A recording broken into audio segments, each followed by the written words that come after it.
பகவத்கீதையின் முதலாவது அத்தியாயத்தில் அர்ஜுன விஷாத யோகம் இருந்து 30வது ஸ்லோகத்தை இன்று நாம் விரிவான விளக்கத்துடன் பார்ப்போம். கடந்த ஸ்லோகத்தில் தன் உடலில் ஏற்பட்ட நடுக்கத்தையும் கையை விட்டு வில் நழுவுவதையும் அர்ஜுனன் விவரித்தான். இந்த ஸ்லோகத்தில் அவனது மனக்குழப்பம் ஆங்ஸைட்டி உச்சகட்டத்தை அடைந்து அவனால் அந்த இடத்தில் நிமிர்ந்து நிற்கக்கூட முடியாமல் தவிக்கும் நிலையை கிருஷ்ணரிடம் கொட்டும் உருக்கமான தருணம் இது. அத்தியாயம் 1 அர்ஜுன விஷாத யோகம் ஸ்லோகம் 30. ஸ்லோகம் நாச சக்னோமியவஸ்தாதும் பப்புள்ளி ர ம த இப ச மே மன நிமித்தானி ச பச்யாமி விபரீதானி கேசவ் 30. வார்த்தைகளுக்கான அர்த்தம்.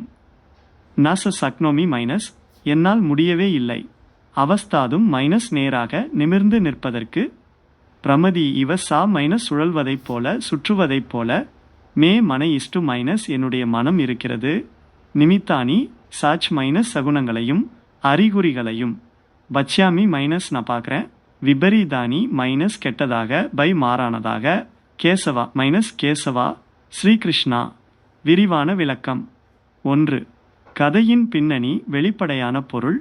அர்ஜுனன் தவிப்போடு கூறுகிறான், கேசவா, என் மனது நிலை கொள்ளாமல் சுழல்வதைப் போல இருக்கிறது.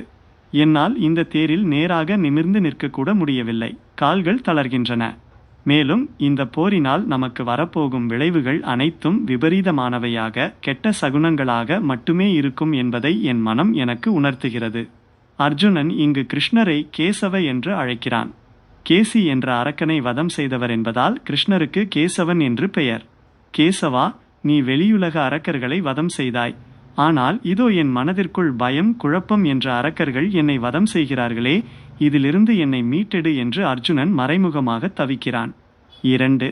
மறைமுகமான ஆன்மீக பொருள். நமது வாழ்க்கைக்கு இந்த ஸ்லோகம் மனக்குழப்பத்தின் போது தோன்றும் எதிர்மறை சிந்தனைகளை, நெகட்டிவ் ப்ரொஜெக்ஷன் அண்டர் ஸ்ட்ரெஸ் தெளிவாக காட்டுகிறது. மன சுழற்சி, பிரமதி இவ மன நகைமுகம். நம் மனதில் தீவிரமான பயமும் பற்றுதலும் ஏற்படும் போது புத்தி வேலை செய்யாது.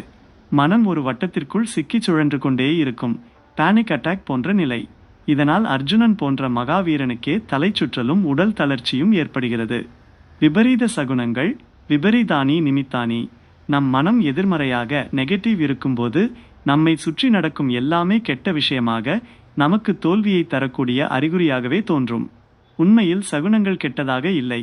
அர்ஜுனனின் மனப்பார்வை பற்றுதலால் மழுங்கி போயிருந்ததால் அவனுக்கு எல்லாமே விபரீதமாக தெரிந்தது. இன்றைய சிந்தனை, நாம் ஒரு செயலை செய்ய அஞ்சும் போதோ அல்லது தவறான பற்றுதல்களால் குழம்பும் போதோ நம் மனம் நாம் செய்வதுதான் சரி, இதை செய்யாமல் பின்வாங்குவதே நல்லது என்று பல சாக்குகளை எக்ஸ்கியூஸ் தேடத் தொடங்கும். அர்ஜுனனும் இப்போது போரிலிருந்து தப்பிப்பதற்காக சகுனங்கள் சரியில்லை என்று காரணம் தேடுகிறான். அர்ஜுன விஷாத யோகம் இருந்து 31வது ஸ்லோகத்தை இன்று நாம் விரிவான விளக்கத்துடன் பார்ப்போம். கடந்த ஸ்லோகத்தில் தன் மனம் சுழல்வதாகவும் தனக்கு எல்லாமே விபரீதமான சகுனங்களாக தெரிவதாகவும் அர்ஜுனன் கூறினான். இந்த ஸ்லோகத்தில் அர்ஜுனன் தன் விரக்தியின் அடுத்த கட்டத்திற்கு சென்று, சொந்த பந்தங்களை கொன்று எனக்கு என்ன நன்மை கிடைக்கப் போகிறது என்று போரின் நோக்கத்தையே கேள்வி கேட்கும் உன்னதமான தருணம் இது. அத்தியாயம் 1 அர்ஜுன விஷாத யோகம் ஸ்லோகம் 31. ஸ்லோகம் ந ச ஸ்ரேயோ நுபச்யாமி ஹத்வா ஸ்வஜனமாகவே ந காங்ஷே விஜயம் கிருஷ்ண ந ச ராஜ்யம் சுகானிஷ 31. வார்த்தைகளுக்கான அர்த்தம். ந ச ஸ்ரேய மைனஸ் எந்த நன்மையையும் மங்களத்தையும், அனுபச்யாமி மைனஸ் நான் பார்க்கவில்லை, ஹத்வா மைனஸ் கொள்வதன் மூலம், ஸ்வஜனம் மைனஸ் என் சொந்த பந்தங்களை உறவினர்களை, ஆகவே மைனஸ் இந்த போர்க்களத்தில், ந காங்ஷே மைனஸ் நான் விரும்பவில்லை, விஜயம் மைனஸ் வெற்றியையோ, கிருஷ்ண மைனஸ் கிருஷ்ணா, ந ச ராஜ்யம் மைனஸ் ராஜ்யத்தையோ அரசையோ, சுகானிசால் மைனஸ் அதனால் வரும் இன்பங்களையோ. விரிவான விளக்கம். 1. கதையின் பின்னணி வெளிப்படையான பொருள். அர்ஜுனன் தன் வில்லை கீழே நழுவவிட்டு தேர்தட்டில் அமர்ந்தபடி கிருஷ்ணரிடம் வாதாடுகிறான். கண்ணோ, இந்த போர்க்களத்தில் என் சொந்த பந்தங்களான ஸ்வஜனம், இந்த மாமன் மைத்துனர் தாத்தா குருமார்களை கொல்வதன் மூலம் எனக்கு என்ன நன்மை ஸ்ரேயஸ் கிடைக்கப் போகிறது? இதில் எனக்கு எந்த நன்மையும் தெரிவதாக இல்லை. கிருஷ்ணா, எனக்கு இப்படிப்பட்ட ஒரு போரின் மூலம் கிடைக்கும் வெற்றியோ நாடோ அல்லது அதனால் அனுபவிக்கக்கூடிய அரச போகங்களோ இன்பங்களோ எதுவுமே வேண்டாம். அர்ஜுனன் போர்க்களத்திற்கு வந்ததே கௌரவர்களால் இழந்த தங்கள் தார்மீக உரிமைகளையும் ராஜ்யத்தையும் மீட்டெடுக்கத்தான். ஆனால் உறவுமுறை பாசம் கண்ணை மறைத்த இந்த வினாடியில் எனக்கு இந்த ராஜ்யமே வேண்டாம் என்று துறவியைப் போல பேசத் தொடங்குகிறான். 2. மறைமுகமான ஆன்மீகப் பொருள். நமது வாழ்க்கைக்கு இந்த ஸ்லோகம் தற்காலிக துறவு அல்லது போலியான விரக்தி, temporary renunciation due to fear என்ற மனித மனதின் விசித்திரமான நிலையை தெளிவாக காட்டுகிறது. ஸ்ரேயஸ், உண்மையான நன்மை. அர்ஜுனன் ஸ்ரேயஸ் என்ற வார்த்தையை பயன்படுத்துகிறான். வாழ்க்கையில் 2 வழிகள் உண்டு.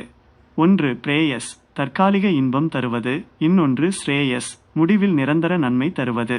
அர்ஜுனன் தர்மத்திற்காக போரிடுவதுதான் அவனுக்கும் உலகிற்கும் ஸ்ரேயஸ், நன்மை. ஆனால் அவனது தற்போதைய பாசம் கடமையிலிருந்து ஓடி ஒளிவதையே நன்மை என்று அவனது புத்தியை நம்ப வைக்கிறது. போலி வைராக்கியம், சவால்களை சந்திக்க பயந்து அல்லது சில கடமைகளை செய்யும் போது ஏற்படும் வலிகளுக்கு அஞ்சி, எனக்கு இதுவே வேண்டாம், நான் இதிலிருந்து விலகிக் கொள்கிறேன் என்று நாம் பின்வாங்குவது உண்மையான ஆன்மீக துறவு அல்ல. அது பயத்தினால் வரும் போலி வைராக்கியம். இன்றைய சிந்தனை: நம் வாழ்வில் நாம் ஏதேனும் ஒரு தார்மீக கடமையை டியூட்டி செய்ய வேண்டியிருக்கும் போது நமக்கு நெருக்கமானவர்களுக்காகவோ அல்லது தற்காலிக பின்னடைவுகளுக்காகவோ அந்த பொறுப்பிலிருந்து ஓடக்கூடாது. கடமை என்று வந்துவிட்டால் அங்கு நான், எனது, என் மக்கள் என்ற சுயநலம் கலந்த பற்றுதலை கடந்து எது தர்மமோ அதை செய்வதே நமக்கு ஸ்ரேயஸ் எனப்படும் உண்மையான நன்மையை தரும். முதலாவது அத்தியாயத்தில் அர்ஜுன விஷாத யோகம் இருந்து 32 மற்றும் 33வது ஸ்லோகங்களை, இவை இரண்டும் இணைந்த கருத்துடைய பாடல்கள், இன்று நாம் விரிவான விளக்கத்துடன் பார்ப்போம். எனக்கு வெற்றியோ ராஜ்யமோ வேண்டாம் என்று முந்தைய ஸ்லோகத்தில் கூறிய அர்ஜுனன் இந்த ஸ்லோகங்களில் அதற்கான காரணத்தை இன்னும் ஆழமான பாச உணர்ச்சியோடு கிருஷ்ணரிடம் நியாயப்படுத்தும் உன்னதமான தருணம் இது. அத்தியாயம் 1, அர்ஜுன விஷாத யோகம், ஸ்லோகம் 32 மற்றும் 33.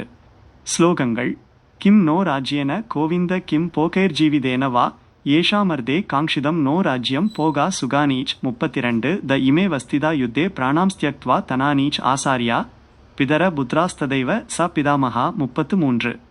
வார்த்தைகளுக்கான அர்த்தம்: கோவிந்த கோவிந்தா ஸ்ரீ கிருஷ்ணா.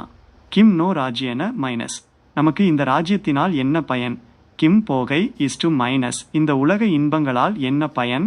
ஜீவிதேனவா அல்லது இந்த உயிரோடு வாழ்வதில்தான் என்ன பயன்? ஏஷாம் அர்தே யாருக்காக, யாருடைய நன்மைக்காக? காங்ஷிதம் நோ நம்மால் விரும்பப்பட்டதோ? ராஜ்யம் போகா சுகானி சன் நாடும் போகங்களும் சுகங்களும். த இமே இதோ அவர்கள் அனைவரும். யுத்தே அவஸ்திதா இஸ்டே இந்த போர்க்களத்தில் வந்து நின்று கொண்டிருக்கிறார்கள்.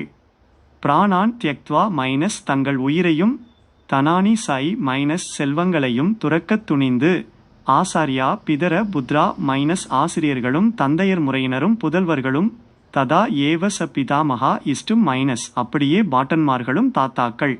விரிவான விளக்கம். 1. கதையின் பின்னணி, வெளிப்படையான பொருள்.